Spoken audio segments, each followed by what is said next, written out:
दोस्तों, हाल ही में चंद्रयान की सफलता के बाद इसरो ने एक बार फिर से दुनिया को चौंकाया है, जिससे हमें अपने भारतीय होने पर गर्व है। दोस्तों, PSLV रॉकेट से अलग होकर सूर्य की ओर चला आदित्य L1 क्या खोज करेगा, किस तरह सूर्य के L1 पॉइंट पर पहुंचेगा, इन सब का जवाब आपको इस वीडियो में मिलने वाला है। तो दोस्तों, वीडियो को पूरा जरूर देखिए। देश के साथ साथ पूरे विश्व की निगाहें ISRO के सूर्य मिशन L1 अंतरिक्ष यान को पृथ्वी और सूर्य के बीच की 1% दूरी तय करके L1 पॉइंट पर पहुंचा देगा। हालांकि इससे पहले नासा भी सूर्य मिशन कर चुका है, लेकिन भारत के आदित्य L1 का उद्देश्य बिल्कुल अलग होने वाला है। सूर्ययान आदित्य कहां पर पहुंचा? सूर्ययान आदित्य L1 सूरज की जलती गर्मी का सामना कैसे करेगा? आखिर आदित्य L1 सूरज पर कब तक पहुंचेगा और इस समय आदित्य L1 क्या कर रहा है? इन सभी प्रश्नों के जवाब जानने के लिए इस वीडियो के अंत तक अवश्य बने रहें। आदित्य L1 सूरज की सफल उड़ान के लिए जब से रवाना हुआ है, तब से इसरो के वैज्ञानिकों में खुशी का माहौल छाया हुआ है, क्योंकि चंद्रयान 3 का सफल होना वैज्ञानिकों को और भी भरोसा दिलाता है कि हमारा सूर्य मिशन जरूर सफल होगा। चंद्रयान 3 को चांद पर पहुंचने में 1 महीना 10 दिन का समय लगा था, जबकि आदित्य L1 को अपने लक्ष्य तक पहुंचने में लगभग 4 महीने का समय लगेगा। यह सफर इतना भी आसान नहीं होने वाला है।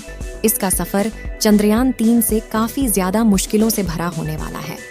चंद्रयान को लगभग 3,84,000 किलोमीटर की दूरी पर जाना था, जबकि सूर्ययान को धरती से लगभग 10.5 लाख किलोमीटर की दूरी पर जाना है। दोस्तों, पृथ्वी से 10.5 लाख किलोमीटर की दूरी इतना महत्वपूर्ण इसलिए है क्योंकि इस दूरी पर पृथ्वी का गुरुत्वाकर्षण बल और सूर्य का गुरुत्वाकर्षण बल किसी भी वस्तु पर बराबर कार्य करता है, जिससे कि किसी भी यान पर नेट गुरुत्वाकर्षण बल 0 हो जाता है। इसके लिए काफी ज्यादा powerful rocket launch vehicle PSLV-C57 का इस्तेमाल किया गया है। इस समय आदित्य सूर्ययान पृथ्वी की पहली कक्षा को छोड़कर दूसरी कक्षा में प्रवेश कर चुका है। सूर्ययान की कक्षा का बदलाव 5 सितंबर के दिन लगभग सुबह 3 बजे किया गया। जब सारे भारतीय सो रहे थे, तभी इसरो के वैज्ञानिक जाकर इस मिशन पर नजर बनाए बैठे थे। इसरो के वैज्ञानिकों ने जानकारी देते हुए बताया कि अब इसकी अगली कक्षा का बदलाव 10 सितंबर के दिन 2:30 पर किया जाएगा।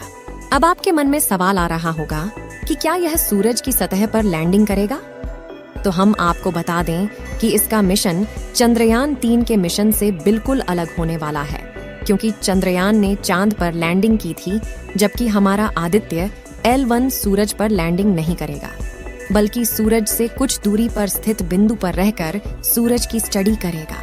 आदित्य L1 को लैग्रेंजियन बिंदु तक पहुंचने में करीब 4 महीने का समय लगेगा। इस दौरान यह 15 लाख किलोमीटर का सफर तय करेगा। चंद्रयान 3 की तरह यह भी अलग अलग कक्षाओं से गुजरकर अपने लक्ष्य तक पहुंचेगा। यानी आदित्य L1 को भी सीधे नहीं भेजा जाएगा, क्योंकि अगर सीधे लैग्रेंजियन बिंदु तक भेजा जाएगा तो काफी ज्यादा पावरफुल रॉकेट का इस्तेमाल करना होगा, जिसके लिए मिशन का खर्चा काफी ज्यादा बढ़ जाएगा। आपको जानकारी के लिए बता दें कि अंतरिक्ष में 5 लैग्रेंजियन बिंदु हैं, जिन्हें L1, L2, L3, L4 और L5 के रूप में परिभाषित किया गया है। अब सवाल आता है कि सूर्य का अध्ययन लैग्रेंजियन बिंदु से ही क्यों किया जाना है? क्या किसी और स्थान से सूर्य का अध्ययन नहीं किया जा सकता? तो इसके लिए आपको बता दें कि इस स्थान पर सूर्य और पृथ्वी का गुरुत्वाकर्षण बल बराबर होता है। इसके लिए यहाँ पर किसी भी स्पेसक्राफ्ट को रुकने के लिए फ्यूल की आवश्यकता नहीं होती है। ऐसे में आसानी से यहाँ पर रहकर सूरज का अध्ययन किया जा सकता है। ये एक ऐसा पॉइंट है जो बिना किसी रुकावट के सूर्य के निरंतर अवलोकन की अनुमति देता है।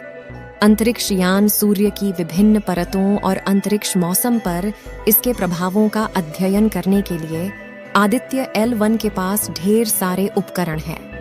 यह मिशन सौर गतिविधि और हमारे सौर मंडल पर इसके प्रभाव के बारे में बहुमूल्य वैज्ञानिक जानकारी प्रदान करेगा। अगर अब इस मिशन के उद्देश्य की बात करें, तो इसका पहला उद्देश्य सूर्य के वायुमंडल और कोरोना के संरचना और गतिशीलता के बारे में अध्ययन करना है। साथ ही CMES यानी कोरोनल मास इजेक्शन की उत्पत्ति और विकास को समझना है।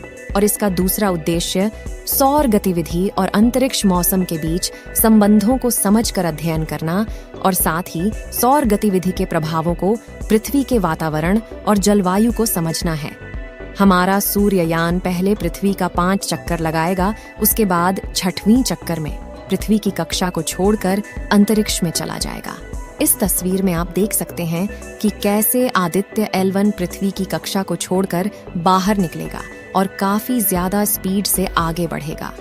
उसके बाद यह L1 पॉइंट के कुछ दूर पहले ही दोबारा घूमकर थोड़ी दूर पीछे आएगा। इस दौरान यह अपनी स्पीड को काफी ज्यादा धीमा करेगा।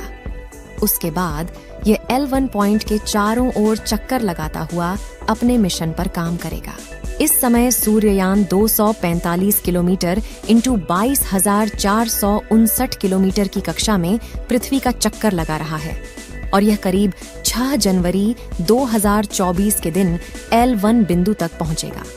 दोस्तों, अगर हमारी ये वीडियो आपको अच्छी लगी है तो वीडियो को एक लाइक और हमारे चैनल स्काई पर्व को सब्सक्राइब अवश्य कर लें। आपके प्यार और सपोर्ट के लिए दिल से धन्यवाद।